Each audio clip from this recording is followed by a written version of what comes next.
நாளின் செய்யும் வினைதானன் செய்யும் என நாடி வந்த கோளின் செய்யும் கொடுங்கூற்றியன் செய்யும் குமரேசர் இரு தாளும் சிலம்பும் சதங்கையும் தண்டையும் சண்முகம் தோளும் கடம்பும் எனக்கு முன்னே வந்து தோன்றடனே. ஹரிநாராயண துரித நிவாரண பரமானந்த சதாசிவ சங்கர யோகிராம் சுரத்குமார் யோகிராம் சுரத்குமார் யோகிராம் சுரத்குமார் ஜெயகுரு ராஜா. ஓம் சுதர்சனாய வித்மகே மா ஜ்வாலாய தீமகே தன்ன சக்கர புருஷோத்யாத். ஓம் கருடாழ்வார் நமோஸ்துதே ஓம் கருடாழ்வார் நமோஸ்துதே ஓம் கருடாழ்வார் நமோஸ்துதே. ஓம் ஹரிநாராயண துரித நிவாரண பரமானந்த சதாசிவ சங்கர். உலகெங்கிலும் வாழ்ந்து கொண்ட நேயர்களுக்கு டாக்டர் சைதை ராஜாவின் அன்பான வணக்கங்கள். நாம் இப்பொழுது வாக்கிய பஞ்சாங்க அடிப்படையில் வார ராசி பலன்கள் ஜூன் 17 முதல் 23 வரைக்கும் உள்ளடக்கிய நாட்களுக்கு கிரகங்கள் ஒவ்வொரு ராசிக்கும் எப்பேற்பட்ட பலனை வழங்கப் போகிறது என்பதை பார்க்கலாம் வாங்க. 21/6/2024 பௌர்ணமி திதி வருகிறது. வாங்க ராசிக்குள் செல்லலாம். கும்ப ராசி கால புருஷனுக்கு 11வது ராசி. சனி பகவான் ஆட்சி பெறும் வீடு. சனி பகவான் ஆட்சி மூலத்திரிகோண வீடு தான் இது. சனி பகவான் கும்பத்தில் இருந்தாலும் வக்ரகதி அடைகிறார். வக்ரம் பெறுவதால் முன்வீட்டு பலனை செய்வார். அவிட்டம் 3, 4 சதயம் பூரட்டாதி 1, 2, 3 பாதங்கள் உள்ளடக்கியது இந்த கும்பராசி. கும்பராசி அதிபதி சனி பகவான் மறுபடியும் இந்த இடத்துக்கு வர்றதுக்கு 27 ஆண்டு காலம் ஆகும். இந்த 27 வருஷம் அப்படின்னும்போது உங்களுக்கு ராசிநாதன் ராசியில் இருக்கிறது மிக சிறப்பு தானே, நல்லது நடக்கத்தானே போகிறது. எந்த ஒரு ராசிக்கும் ராசிநாதன் வந்தால் கொண்டாட்டம். ஆனால் இந்த மகர கும்ப ராசிகளுக்கு கொண்டாட்டமும் இருக்குது, ஆஸ் வெல் அஸ் திண்டாட்டமும் இருக்குது. கொண்டாட்டம்னா ராசிநாதன் நல்ல இடத்துக்கு வர்றது அற்புதம் அப்படின்னு சொல்லணும். ஆனால் 7 சனி கமிட் ஆகுது பாருங்கள். அதான் இந்த 19 வயசுக்குள்ளே இருக்கிறவங்களுக்கு முதல் சுற்று.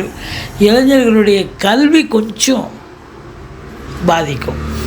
19 வயசுக்கு மேலே இருக்கிறவங்களுக்கு 2வது சுற்று. இதுதான் வாழ்க்கை, இதுதான் பயணம், இதுதான் பாதைன்னு வழிவகுத்துட்டு போகும். மொத்தத்தில் இந்த கும்பராசியில் பிறந்த அன்பர்களுக்கு இந்த வாரம் எப்படி இருக்க போகுது?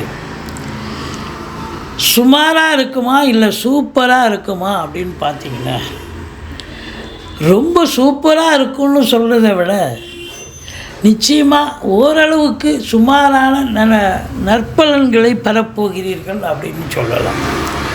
இந்த 2ஆம் இடத்துல ராகு இருக்கிறது மைனஸுங்க. ப்ளஸ்ஸும் இருக்குது மைனஸும் இருக்குது. குடும்பத்தை நல்லா பிரிப்பார். கணவன் மனைவி மட்டுமல்ல, வீட்டிற்கு வரக்கூடிய விருந்தாளிகள், நட்பு வட்டாரங்கள், ஏனைய உறுப்பினர்கள் அவங்க பங்குக்கு அவங்க மல்லு கட்டுவாங்க. சண்டை சச்சரவு நல்லா இருக்கும். ஒரு தம்பதியர் ஒரு அந்யோன்யமான தம்பதியராக இருந்தாலும் சண்டை சச்சரவு வரக்கூடிய ஒரு சூழலை ஏற்படுத்தி விடுவார் இந்த ராகு பகவான். அதனால் ரொம்ப விழிப்புணர்ச்சி தேவை, விட்டு கொடுத்து போகணும். இந்த வாக்கினை தொழிலாக கொண்டு செயல்படக்கூடிய இந்த கும்பராசி அன்பர்களுக்கு ஒரு சொல் வெல்லும், ஒரு சொல் கொல்லும். நேரம் நல்லா இருந்தால் அந்த சொல் வெல்லும், பெரிய சாதனை படைப்பீங்க. நேரம் சரியில்லைன்னா அந்த ஒரே ஒரு சொல்லால் அதில் பாதாளத்துக்கு தள்ளிடும். அதனால் நீங்கள் வேலை பார்க்குற இடம், தொழில் பண்ணுற இடம், உத்தியோகம் பார்க்குற இடம், எல்லா இடத்துலையும் கொஞ்சம் எச்சரிக்கை தேவை, விழிப்புணர்ச்சி தேவை அப்படின்னு சொல்லணும். மற்றபடி குடும்ப மேன்மை இருக்குமா? கண்டிப்பாக மேன்மை இருக்கும். குடும்பத்தில் பண வரவு இருக்குமா? இருக்கிற இடத்த விரிவாக்கம் பண்ணுவாருங்க ஒரு ராகு பகவான். அப்போ பண வரவு அதிகரிக்கும். எதிர்பார்த்ததை விட ரெட்டிப்பு வருமானம் வரும். குடும்பத்தில் ஒரு டிக்கெட்டு எக்ஸ்ட்ரா ஆகிடும். ஒன்று திருமணமாகும், இல்லை திருமணமானவங்களுக்கு ஒரு குழந்தை கிடைக்க வாய்ப்புகள். இப்படி குடும்ப மேன்மை, பொருளாதார மேன்மையும் உண்டு. 3ஆம் இடத்துல செவ்வாய் இருக்குது. இளைய சகோதரர்களுக்கும் உங்களுக்கும் கருத்து வேறுபாடு வரும். இளைய சகோதரர்களுக்கு தேக ஆரோக்கிய குறைவு ஏற்பட்டு மருத்துவமனைக்கு செல்ல நேரிடும். மற்றபடி எடுக்கின்ற முயற்சிகள் காலதாமதமாகும். சனி பார்வையில் இருப்பதால் எச்சரிக்கையோடு இருங்க. 4ல் குரு, மாத்ருஸ்தானத்தில் குரு பகவான் இருப்பது என்பது மாபெரும் சிறப்பு. அப்போது தாய் வழி சொந்தங்களால் அனுகூலம், அசையா சொத்துக்கள் மூலம் ஆதாயம், வண்டி வாகனங்களை வச்சு பொழப்பு நடத்தக்கூடியவர்களுக்கு நல்லா அழகாக பொழப்பு நல்லா போகும், எந்த குறையும் இருக்காது, சூப்பராக இருக்கும் அப்படின்னு சொல்லலாம். இந்த படிக்கிற பிள்ளைகள் நல்லா படிப்பாங்க, எந்த குறையும் இருக்காதுங்க. ஏன்னா 4ஆம் இடம் கல்வி ஸ்தானம்னு சொல்லக்கூடிய இடம். இப்போ அவங்க எந்த கோர்ஸில் சேர்ந்து எந்த உயர்கல்வி இல்லை வெளிநாட்டு கல்வி படிக்கணுமா அதற்கான முழு முயற்சியில் நீங்கள் இறங்குவீங்க. உங்களை சக்திக்கு மீறி நீங்கள் படிக்க வைக்கக்கூடிய ஒரு சூழலும் கண்டிப்பாக ஏற்படும். பிள்ளைகளும் நல்லா படிப்பாங்க அப்படின்னு சொல்லலாம். மற்றபடி 5ஆம் இடத்தில் புதன் இருக்கிறார். பூர்வ புண்ணிய ஸ்தானத்தின் வலு கூடுகிறது. பூர்வீகத்தில் இருந்து நல்ல தகவல் வரும். குலதெய்வத்தின் அனுகிரகம் என்பது உங்களுக்கு சிறப்பாக இருக்கக்கூடிய ஒரு தரம். முக்கூட்டு கிரகங்கள் ஒன்றாக இணைந்திருக்கின்றன. 7க்குடையவன் 5ல் இருக்கார்.